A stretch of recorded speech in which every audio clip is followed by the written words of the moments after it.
എന്റെ പ്രിയ ഭക്തരെ, ക്രിസ്തു നമ്മോടുകൂടി ഉണ്ടായിരിക്കട്ടെ. കർത്താവിന്റെ ശബ്ദം വാഴ്ത്തപ്പെടട്ടെ. ഞാൻ അരുൺ പയസമത്തി. നിങ്ങൾക്കെല്ലാവർക്കും ഊഷ്മളമായ ആശംസകൾ.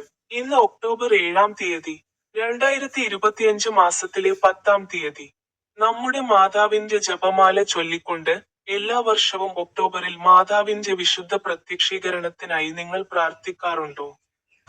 ജാർഖണ്ഡ് സംസ്ഥാനത്തെ ലത്തേഹർ ജില്ലയിലെ ഗണേഷ്പൂർ ഗ്രാമത്തിൽ മാസത്തിലെ 2-ാം ദിവസം ഏറ്റവും കൂടുതൽ ചൂട് ഒഴിഞ്ഞ വയലുകളിലായിരുന്നു.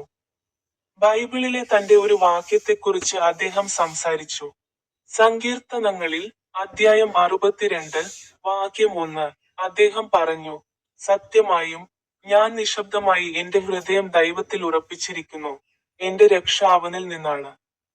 നിങ്ങൾക്കെല്ലാവർക്കും ഊഷ്മളമായ ആശംസകൾ. എന്റെ യൂട്യൂബ് ചാനലിലെ ബട്ടണിൽ ക്ലിക്ക് ചെയ്യാൻ മറക്കരുത്.